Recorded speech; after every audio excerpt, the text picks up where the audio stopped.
Well, it's a really great pleasure to welcome Robin P. Mantle to the colloquium today. I've known Robin, I guess, around 20 years or so ago. We wrote a paper with Yuval Perez and Peter Jones in which we were trying to prove a conjecture of Mandelbrot that a certain fractal set having to do with Brownian motion had dimension 4/3. And we were to show it was bigger than one, strictly bigger than one, which took a lot of every idea that we could think of, crammed into a very long paper.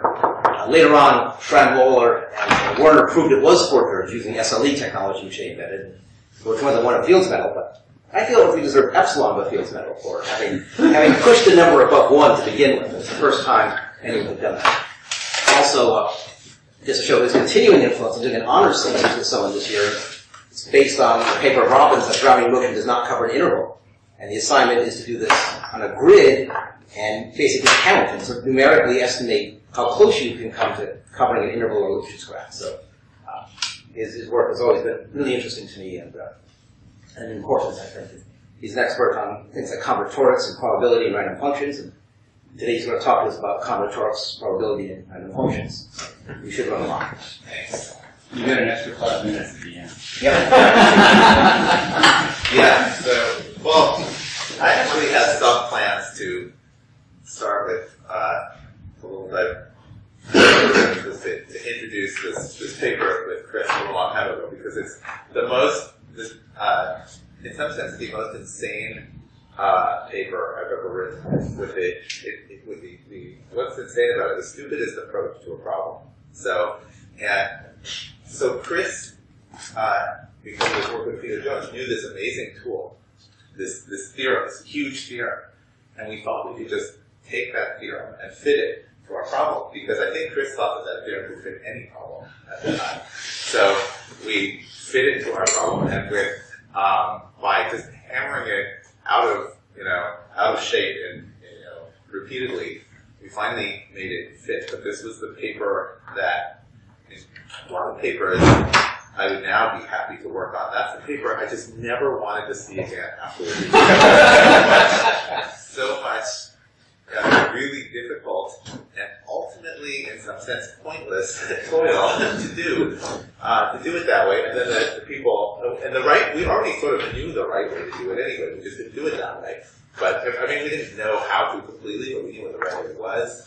And so then, in fact, Greg Lawler and his collaborators then did that in the right way, which was also, as Chris mentioned, the same work that eventually won a Fields medal for one of them. So anyway, so that was the point I think. But then you take a sense on, I've noticed. I always think of this paper and then shudder and then move on. Not shudder and rest, but in the paper. Okay, so here I'm going to try something which I have not tried before, which is give 3 5-minute talks and then you can vote, and then we'll continue with the one that you choose. So pay attention. There's some pictures associated with just the first one. Most of what I do is let's just chalk and board, but there's pictures of the first one. So this one, so topic number 1, and I'll turn on all the lights after I'm done with the pictures in a minute or two. Topic number 1 is multivariate generating functions. So you see here some pictures of things. This is obviously a random tiling of a certain shape. And there's a limit theorem associated with that. If you had a bigger tiling and stood back far to renormalize it to this size of the screen, you would see that the randomness all lives within a circle, the inscribed circle there. So that's a theorem first proved by Krop and some other people. I don't remember exactly who was in on it, maybe 20 years ago. And this is one of several examples I'll show you of some either combinatorics or statistical mechanical object that has some scaling on it. That's nice. Okay. So here's a different tiling where you can use two 45-degree isosceles triangles either together the way they form a square or in any of the two non-square configurations, those are legal tilings, and you get a different limit, and it's hard to tell what the limit shape is from here. I might have a picture of it later on, but it's not a circle. This is called cube groves, and there are certain rules by which you have to connect things, but within there there's some randomness, and as you can see, there's a limit shape in there, and in fact it's the inscribed circle in this case as well. So these are random tilings. This is another random tiling. This is a double dimer tiling. I won't bother saying what that is, but it has a limit shape also. In fact, it has kind of two limit shapes. It has this sort of rounded triangular limit shape, and it has a flat facet on the inside that's kind of concave. But actually, if you look at the boundary of those two, the union of the outer boundary and the inner boundary is actually a single algebraic curve. More pictures. This is a picture of where particles are and are not. If you do a quantum random walk of a certain kind, I have a couple of quantum random walk pictures. This one is less regularly shaped. It's not as symmetric.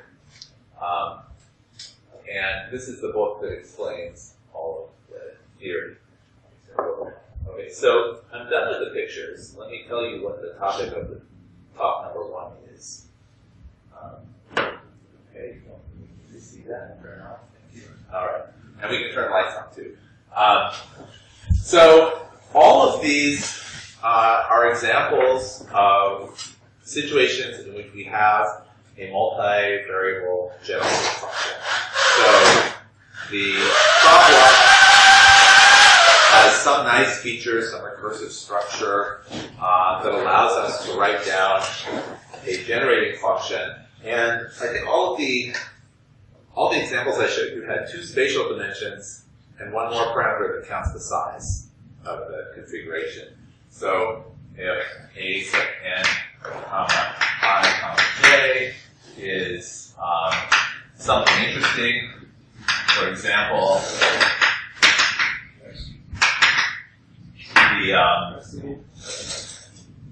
the probability that the domino goes is in one of four of the parity classes, then we have summation a n I j x to the I, y to the j, z to the n is some so that power series is some function f of the variables involved, in this case 3 variables, and in fact it's a rational function.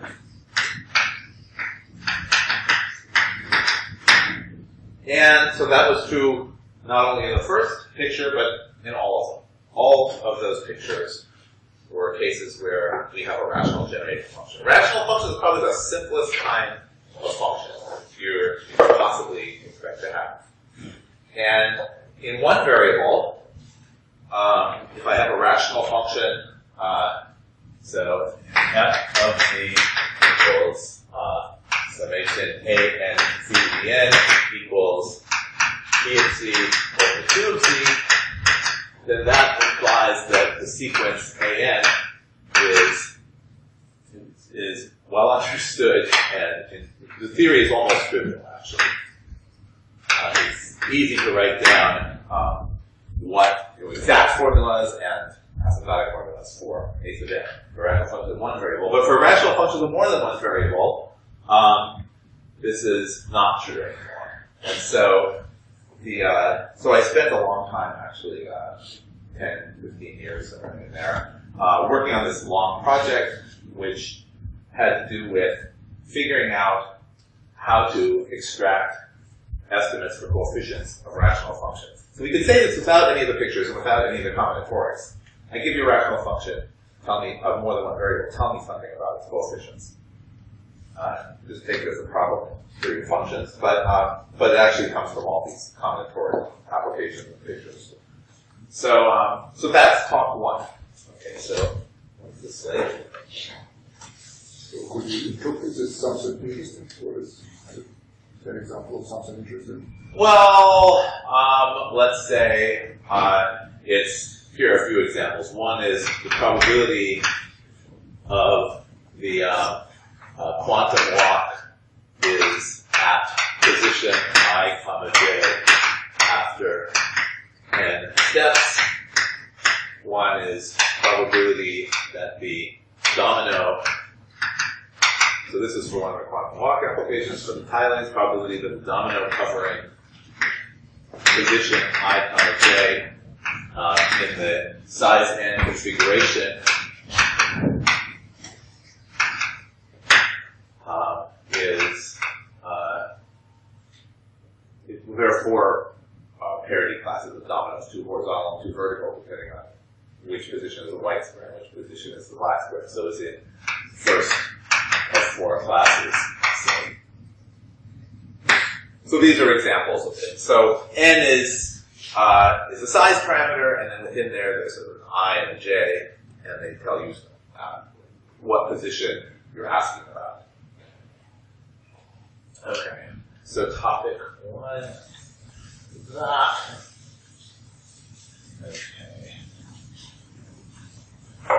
Topic two is in a different direction. So topic two asks about the relationship between a function of one complex variable between, let's say, the zeros of f and the zeros of f prime. So first of all, let's imagine f is a polynomial, although it's about to be not a polynomial. But let's imagine it's a polynomial. Then what do we know? So there's a few basic facts that will come to mind easily. First is that if f is real, then the zeros interlace. Okay. The next one for our complex, the Gauss-Lucas theorem, it says that the zeros of f are all contained in the convex hull. Sorry, the zeros of f prime contained in the convex hull of the zeros of f. So interlacing is very strong. In one dimension, we're confined to this little space. Once you have zeros all over the place, we can't quite say where the zeros of f prime are, but they're somewhere in here. They can occasionally, if you work things just right, be very far from the boundary here. For example, f of c equals c to the n minus 1 has n zeros of a unit circle, and prime of c equals n c to the n minus 1 has n minus 1 zeros piled up at the origin. But that's unusual. Anyway, so it turns out, so I did some work with various people on problems involving polynomials, and then I was talking to some people at a strange AIM meeting where there were physicists and number theorists and sorts of people. Anyway, and apparently the physicists believed that if f has lots of zeros, then, and you differentiate a lot of times, then the zeros become more and more evenly spaced. Well, let me mention that since, okay, this is the first result that comes to mind. There's an old result, very old, more than 100 years old, due to Rees, I think, that says that the zeros of f prime, in the real situation here, f is real, I'll just say this, I'll write it down. The zeros of f prime, the minimum spacing between zeros for f prime is greater than the minimum spacing for f. That's the way it goes. It evens them out somehow. And based on that, the physicists decided that if you differentiate a lot of times, that the zeros become, in the limit, for more and more evenly spaced, and in the limit, exactly evenly spaced. That would be the limit. But this was not a precise conjecture, or physicist fact, because how many zeros did we start with, and where were they? I mean, so I construct examples. This is not the case. So we decided to look at this problem. This was with my graduate students, Neha Subramanian. So we let f be an entire function with zeros at the points of a Poisson process on the real line. Unit intensity Poisson process. So here is the real line, and a unit intensity Poisson process is one where points spring up at random, independently anywhere. It's like just the way radioactive particles decay, sort of with memoryless distribution independently. So imagine a particle pops up, and the density of the particles is 1, and it's translation into a process. So we have a realization of such a process. We have an analytic function vanishing at those points, and then we look at the zero set. I'll just write it like this: the zero set of the nth derivative of f. And so, What is that? I haven't told you. No, that's it. What? I haven't Oh, told yeah. you which entire function. F is an entire function which has Associated. zeros as described. Oh, the zeros are The there. zeros of f has zeros at these points. There's more than one such f, but I haven't told you which one. We pick such an f, and we now look at the nth derivative of f. And so we showed something which the physicists said afterwards that they already knew to be true, that the zeros converge in probability in distribution to complete rigidity. So to the integer lattice translated by a random variable uniform on the unit interval. So the second talk is a story of how one could prove such a thing and some ramifications thereof. Okay. So that's the second topic. On to topic number 3. So what's this statement about the spacing of between zeros and the derivative? I would have actually written it down if I was positive I remembered it right, but since I wasn't, I didn't write it down. I can look it up on my laptop. It's a result. Ultimately, it didn't matter to us, but it's something like, it could be, possibly, but I want to check before I said for sure, that it's a polynomial, so the minimum of the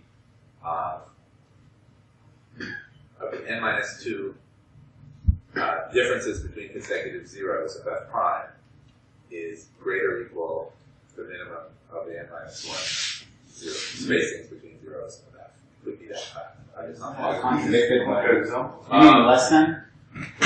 well, okay. So this was in a case where f is real. I'm sorry, f where the zeros of f are real. Zeros are real. So we're counting the zeros, and they're not. So the problem with this one is we gain a lot of real zeros. So we want to start with all the zeros real already. Yeah. Okay. So why do you pick this special kind of entire function? So we were interested. So we were interested in if you have a function with a lot of zeros. So you have to have infinitely many zeros before you can sort of take the limit, differentiating infinitely often, and we wanted the zeros to have a density because otherwise, because of the interlacing, if there were a lot of zeros here and not very many here, and this were happening on every scale, then when you differentiate, you're still going to have a lot of zeros here, and a few of them over here. So we wanted some kind of balanced property, and then we also, for various reasons, just from the probability angle, we wanted to look at a process that was translation invariant. And in fact, so one of the interesting things about that we then tried to do was, and failed, was to extend this to the plane to get translation invariant pair of functions, f and f prime, where the zeros of f were a Poisson process in the plane. So such a function exists, f, but getting a translation invariant pair, f and f prime, does not seem to be possible. You say it converges to exactly the integers or some multiple integers? So exactly the integer is translated so that it's translation invariant, translated by a random amount between 0 and 1. So there's no they don't fall on the integers, they fall exactly on, The spacing is exactly one. The spacing in the limit is exactly one. So Doesn't that depend on the density of your original thing? So You said the original thing You said is you had some a density 1 Poisson process, and so almost surely any realization of that actually has limiting density 1. Is your entire function in that Hilbert space by choice? Is my entire function. So the one with zeros like this, did you put it in some Fox space or something? You know what? You're going to have to vote for 2 if you want that question. Or perhaps. Okay. So now topic number 3. So one of the reasons for doing the talk this way, well, one of them is I thought Elton also do something like that. I thought I got to try that sometime. But another reason was I wanted to give you an example of a department full of people I don't know. With limited time, I want to give you an example of several problems because I'm a problem solver more than a theory builder, despite topic 1. And so I'm going to give you an example of what are the problems. From what I understand, people here are generally far from this area of mathematics. So what are the types of problems we discrete probability problem solvers work on? So I wanted to get at least one more example. So problem 3. I make a random subset of positive integers. I do it this way. First of all, I make a first set, which is not the set that I care about in the end. So let's say M, random subset of positive integers. And the way I do it is I flip independent points, but with different biases. So I put the integer n in the set with probability 1 over n. So probability n in m equals 1 over n. And the boundary conditions on this don't matter too much. So you'll notice, for example, that 1 always goes in the set. But it wouldn't really matter if we started with 2 or 3 or something, or if this were 1 over n plus 1, something like that. So anyway, I filled this set, and so I said I flipped independent points. So so n is in M with this probability, and all events of the form n in M are independent. So I flip independent points, and that tells me what things to put in. So this is a pretty sparse set, but it's infinite because, certainly the expected size is infinite. It's the sum of the harmonic sum diverges, and that means easily enough that all with probability 1, the actual set is infinite. So now I take the sum set. So let S of M equal, it's the set of all sums of distinct elements of M. So set of sum x in f of x, where f ranges over subsets of M. I don't really have to say finite because if they're infinite, then I always get just infinity, so that doesn't really count. So that's the sum set. So now I have some other random object, and it has. So now, unless you're pretty quick or familiar with models like this, you won't really have that good an intuition of what S looks like. It's some set, and it's not too hard to see that it's sparse. It has limiting density 0, but how big or small really is it? So we needed a result, and the motivation really came from computational Galois theory, but I don't have time to explain that in a short version. So we needed to know how many independent copies of S do I need to generate before their common intersection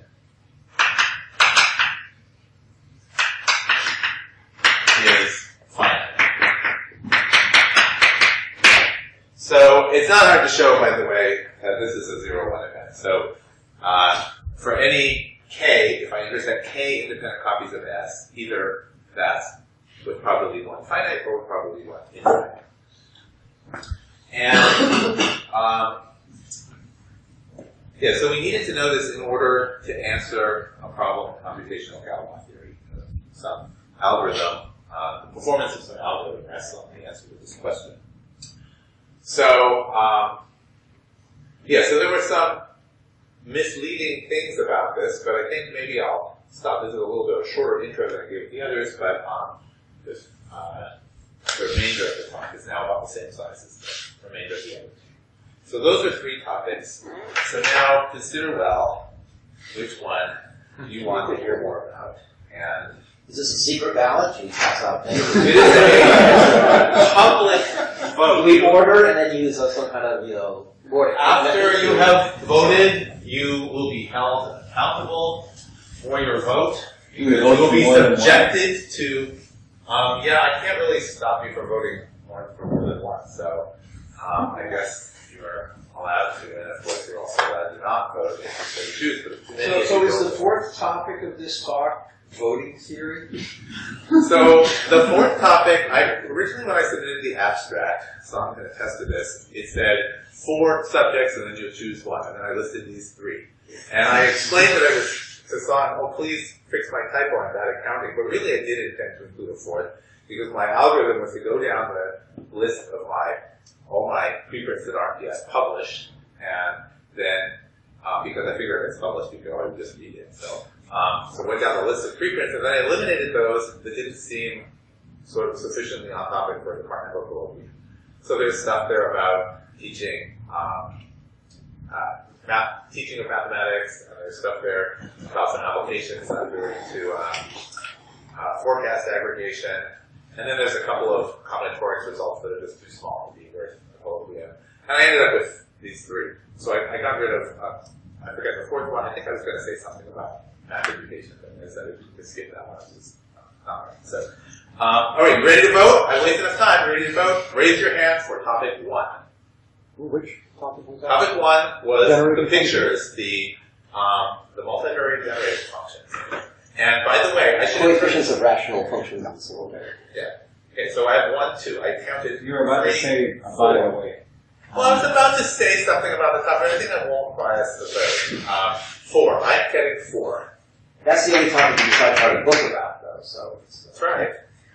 Okay, raise your hand for topic 2. I like topic 2. Oh my gosh. 1, 2, 3, 4, 5, 6, 7. Keep it up. 8, 9, 10, 11, 12, 13, 14, 15, 16, 17. Okay. I have a feeling that there must be a lot of multiple voting. Raise your hand for topic 3. You have 1, 2, 3, I'll vote for 4 4. as well. 5. Okay.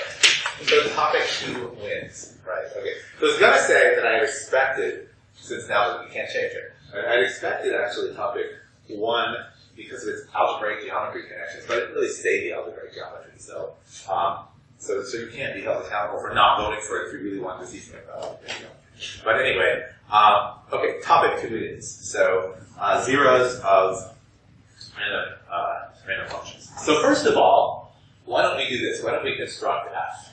So first okay, if there are probabilists in the audience, I use the right notation for Poisson processes. But I'm going to use the colloquial notation, this being a colloquium. So let X and be the points of a unit intensity Poisson process.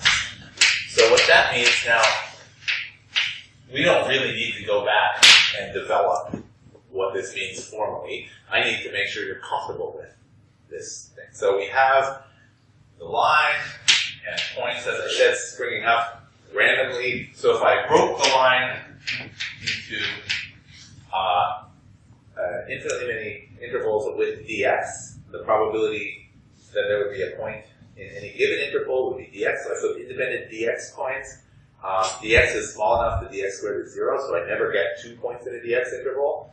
And so I flip independent dx points, and that's it. That's how I construct my process. So very nice, easy construction. Okay. Now,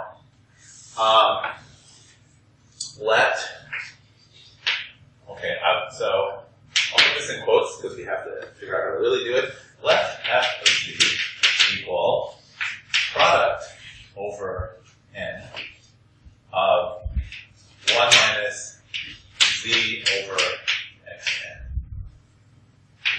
Okay, so this is the particular f that I want, and I just have to convince you that it is a function. So in fact, this product, so the way we understand infinite products is we take, well, I guess we don't have to take the log. So you can take the log and take infinite sum. But the point is that this is not absolutely convergence. So for example, if I took the log, if I take the log of 1 minus z over xn, so ignore the fact that log branches, it doesn't really matter. If I take that, I take its absolute value, and I sum that over n, I get infinity. So this is a priori not convergent, and I have to make it convergent. And this is not a trivial problem. This is one you have to solve, and it doesn't work in 2 dimensions. And there are other things you would have to do. And the fact that this doesn't work, what we do to solve this, the failure of that in 2 dimensions, means we can't do the whole thing in 2 dimensions. So this is an actual problem. It's not just tidying up the infrastructure. But anyway, so what do? We take, in this case, a symmetric limit. So we take, so let m of c equal product over x j such that absolute xj is less than or equal to m of 1 minus z over xn, x sub j. And then, so then we show that, in fact, fm of c converges to a limit uniformly on compact sets. And we call that limit f in c. So this is an important first step, and most of it is actually trivial. So for fixed z, this is very easy, because for fixed z, the sites of which, so now I'm going to take the logs. So I take the logs, and now I have an infinite sum, and right. So the science of which infinite series converge, if the summands are independent, is well understood. So in this situation, you just have to convince yourself that this is part of the well understood paradigm here. So we have something a little funky. We have the sum. We're taking this limit here as we expand, and we don't quite know where the next x is, and the existence of a point in any little interval is independent of any other. But once I know where the jth one is, I have a little information about the j plus first one. So I have to sort of recast this in a way that gives me the independence, but it's not hard. And so Kolmogorov's 3 series theorem, for example, if you apply this to the log of fm, so it's sort of chunking symmetric intervals of size 1 over here and 1 over here together, and adding those one at a time, you can then just apply Kolmogorov's 3 series theorem. And what does it say? It says that as long as the individual, there's 3 criteria. First of all, it can't be true that you have blips infinitely often. So the chance you have a contribution of size at least epsilon when I'm chunking away one at a time, that thing has to go to 0. And it does. Because you have that huge number of points come up between m and m plus 1 to make the log of this thing add up to enough to disrupt it. So that has to be true, so no blips. And then the means have to converge. And you just, computing the mean is easy. All of the probability goes out the window. You just take the expected stuff and those converge. And then the variance has to converge. This is the part that doesn't work in 2 dimensions. But you're not adding too much variance. The amount of variance you're adding is summable, so you get a convergent series. So there is this function f. And so to show that f of t exists, to show that we have generalized convergence, that's all it takes. But now, if you want uniform convergence on compact sets, you have to get your hands dirty a little bit and mess around and prove it. Not something one should do in public. So, but anyway, so that's a slightly non-trivial part of it. But you need it to show various things. For example, that f is translation invariant. So it's nice to know that f is translation invariant. And one thing it does, so let me just state the theorem here. I've already wrote it down, but we should remember what it is. So the theorem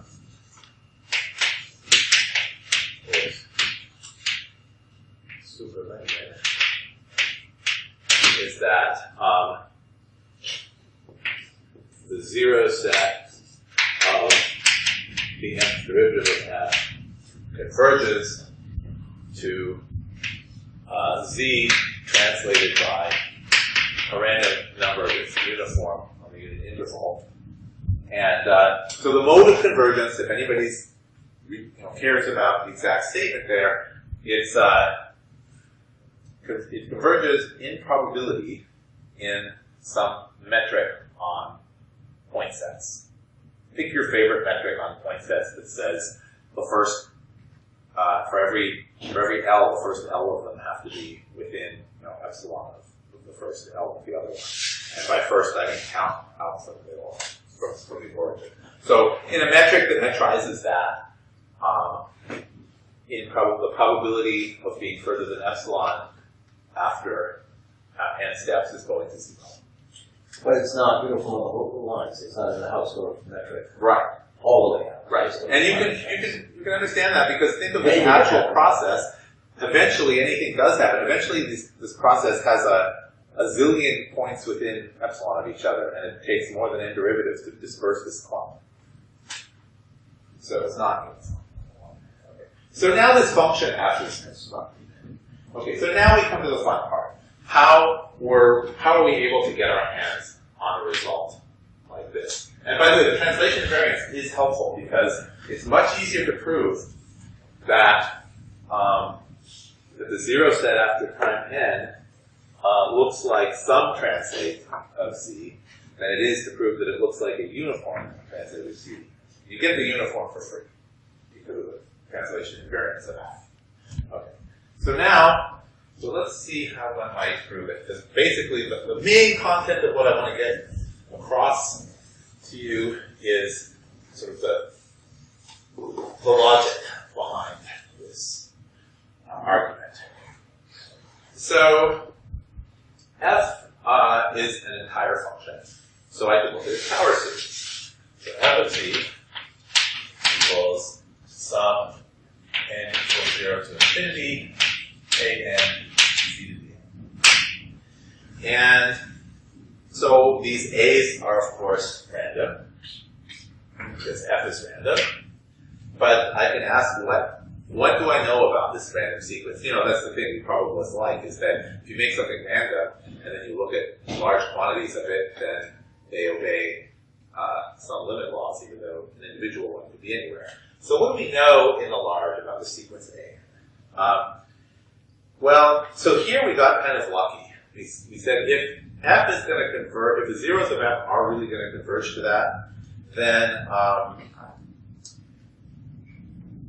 what could the a-n's possibly behave like? Well, let me see if I can think of a random function that has exactly those zeros. What random function has zeros precisely and the integers translated uniformly? Oh, I know. How about this one? Cosine of, let's say, pi times x plus u, where u is the uniform 0, 1 random variable. That's a particular random function. And that has zeros there. And so maybe, so I can easily enough, I can compute the power series for this. But why don't I do it? Okay? Because really, forget about pi for a minute, cosine x plus u is just a complex combination of cosine and sine. So really, this is sort of A times cosine pi x plus B times sine pi x, where A and B, well, A squared plus B squared is 1, but the relation of A to B, the ratio of A to B is random. It's actually a Cauchy random variable. It's the tangent of the uniform angle. So it looks like that. And so now I think I know the power series for cosine and sine well enough to kind of understand what this would be like. So we have A times, well, let me just write 1 minus x squared over 2 factorial plus x to the 4th over 4 factorial. Oh, there's pi's there too. Pi squared, pi to the 4th, blah, blah, blah, plus B times pi x minus pi cubed x cubed over 2 factorial plus x. So now, maybe, so this would be so there are many other functions. I could take this function and multiply by e to the g, and where g was any entire function, and I get a new function with exactly the same zero set. So this is by no means the only function, but we were lucky because it turns out that the coefficients of f, if you differentiate a lot, do look like the coefficients of cosine of pi x plus u. I don't know how we got these, but it's true they do. And so now let me tell you some strange corollaries of that. Okay? So I look at the nth derivative of f of c, and now I take the kth coefficient, which the combinatorialists usually write z to the k coefficient of nth derivative of c. And so this immediately tells me that the k plus second coefficient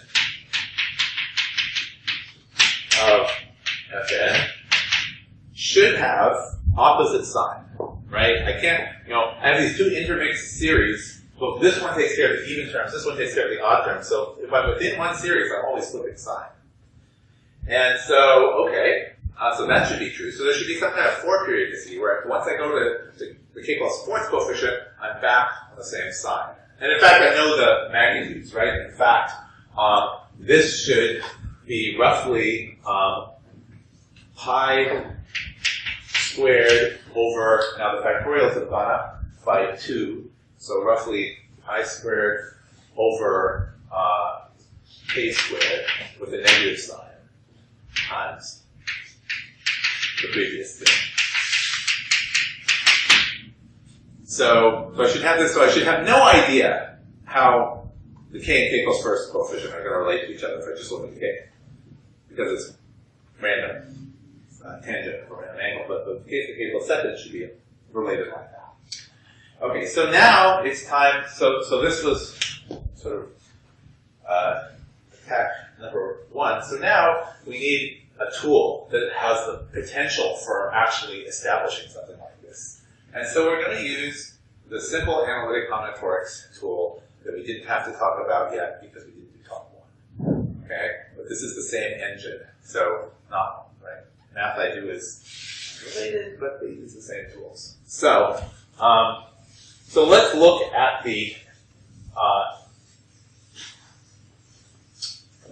coefficients of f. And we're going to write an equals 1 over 2 pi I integral of c to the minus n minus 1 f of c dc. And by examining this integral, closely enough, we ought to be able to prove things like this. And I should be able, even in a small number of minutes, to show you how that works. So here's an integral representing a sub n. How do I expect this integral to behave? Well, It's over around some contour. yeah, so this is over any contour that winds once around the origin. F is entire, so we don't have to worry about there being any singularities anywhere. So it's over a contour like that. Okay. And we get to choose our contour. In fact, we're about to choose our contour. So F has some zeros, but the only singularity, this integrand is the big pole of the origin. So it turns out that we want the contour to go through a saddle point. We move, this is sort of standard complex integration theory, move the contour until it passes through a saddle point.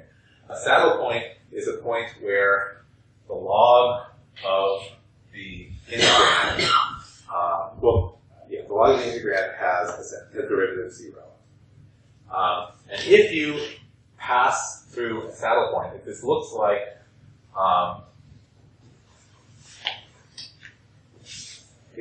once the log of that is 0, then the integral is given by a standard saddle point integral, which I'll write down. So it turns out, so what's the log of that? So the log of this, I'm going to ignore the difference between n and n minus 1. So the log is roughly minus n log z plus log f of z. So I took the log. And then I'm going to take the derivative. And I'm going to get minus n over z plus f prime of z over f of z. And f prime of z over f of z is actually pretty nice. F prime of z over f of z is the following. So maybe I'll remind you what f was. F was an infinite product of 1 minus z over k. K or n or whatever it's called. And f prime over f is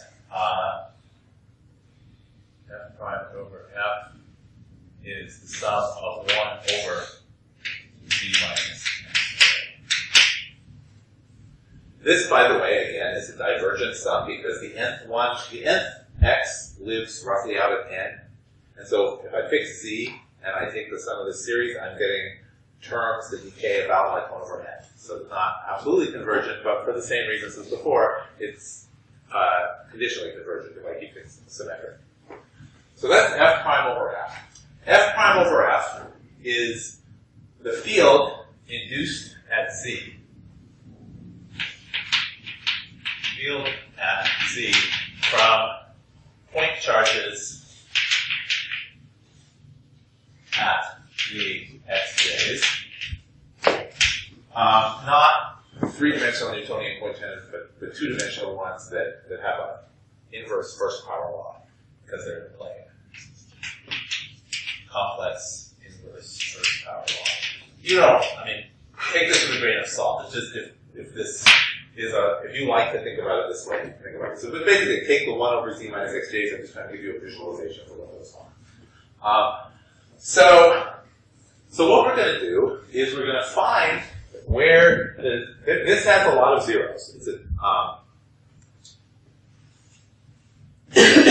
so there's a lot of zeros here, but there's one that's nearest the origin, where we expand the contour to pass exactly through that one, and we use that, and that will give us the correct asymptotic for that integral. And it's sitting right here at, well, okay, first of all, maybe we want to understand this a little better. So when I take the electric field due to all these charges, what do I get? So let me take a step back for a minute, and suppose instead of these Poisson point charges, I just took the mean field. So I actually put a charge density on a line, density everywhere. And then I do the integral and I say, what's the field from an inverse first power field from that? And I get that it's minus I over pi up here, and I over pi down here, and there's a discontinuity here. So that's the mean field. And so, in fact, when I have these actual charges, it's not so different.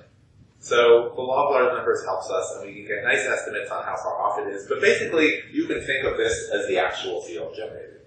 As I come down near the line, instead of having a discontinuity here, it varies continuously unless I go right to the middle of the charge. But anyways, basically this. And so then, if I go up here to the point I over n, that's where the saddle is. That's where the derivative of where once I put in this log term minus n over c plus f prime over f, that's where it vanishes. Sorry, Exactly. what was the I over prime minus I over prime? This is the field. This is summation. So summation 1 over g minus xj is on the upper half plane almost identically minus I over pi. I mean, that would be if you took the limit and spread the charge out. Then you'd get that. So this is where the saddle is. And then it turns out, then you account for the graininess, and it turns out that the actual saddle point is, the actual saddle is at I over pi, I times n over pi plus big O of n to the 1/2. Anyway, it's good enough for what we want to do. So now, you have to write down once you know the saddle point, what is the formula for the integral?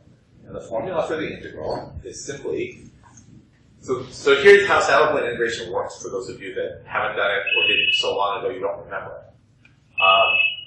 It says that this integral, once it comes to a rest point and it's not spinning around, so the derivative is zero temporarily, then it's as if you're taking this as a constant, and it's just this value over the length of the contour for which it's going to stay constant. And the length, because the derivative is zero, is determined by the second derivative. So if the second derivative is some value c, then it should take actually some large value c, then you should get to go out to c to the minus 1/2 before the thing changes. So this thing is roughly the absolute value of the second derivative of the saddle, which I'll call sigma, to the minus 1/2 times just the integrand there, times sigma to the minus n f of sigma. And the thing is, we're not actually going to have to evaluate any of this. Okay? I'm telling you that that's how it works, but all you need to know is the form. Once you know that, then you know, so that is a sub n. So what happens to what's a sub n plus 1, a sub n plus 2, and so on? Okay. So what happens is, f of sigma, that stays the same, and f double prime of sigma, that stays the same, as I change n from n plus 1 to n plus 2. And by the way, I don't actually have to change sigma. I can keep the same saddle point and use it to estimate all the integrals. And then there's the sigma to the minus n. We know what happens there. Just 2 more negative powers of sigma, which is roughly I pi over n. I wrote it the other way around. It's I over pi. The first time I wrote it around. I over pi. So we have 2 negative powers of this, and we get negative pi squared over n squared, which is, did I write it again? Yeah. So this is what we wanted here. I changed my n to a k. What we wanted, when you go up by 2, you wanted to change exactly by sigma to the minus 2. So, provided you believe this hand waving here, we did it. So, except why? This looks like you can tell what happens when you go up by 1. So there's one thing I glossed over here, which is that there are actually 2 dominant saddle points, one here and one here. And so I have to add the contributions from both of those, which means taking twice the real part. So I have to take twice the real part, and so this, so now it depends what phase I'm in. And I don't really know because there's this uncertainty here of order n to the 1/2. So there's an uncertainty in the angle of order n to the minus 1/2. But by the time I've taken a huge number of derivatives, it could be plastered over anywhere. But wherever it is, if I increase n to n plus 1, I multiply by another negative power of sigma, and I do know that the argument is roughly 90 degrees. So this moves roughly 90 degrees. And if I go up to n plus 2, it moves another 90 degrees. And now I can tell the relation. So I flip the sign, but the magnitudes, I know exactly what they did. And so this also actually elucidates the relation between the point and going up 1, I just rotated by 90 degrees, and so that's where the tangent of the uniform random angle comes in, because the relation of this to this depends. If I take this whole picture and I spin it uniformly, then I get that the magnitudes of the real parts vary by tangent or random angle. So that's pretty much the whole story. The work is buried in sort of these estimates and showing that it really is here, and that really is the amount that you have to, amount of uncertainty, and then showing that the saddle point integration contour, or the saddle point estimate really holds. And to do that, you actually need a whole contour. And so it took us about half the time, although about 5% of the actual paper, was making sure when you go around this contour that you don't have any nasty contributions near the axis, near the real axis, because you pass near maybe some zeros. They perturb the log, which really shouldn't matter. So, but around this neighborhood, it's all Taylor series and everything works just fine. Okay. So I think I should stop. It's almost. I'll stop.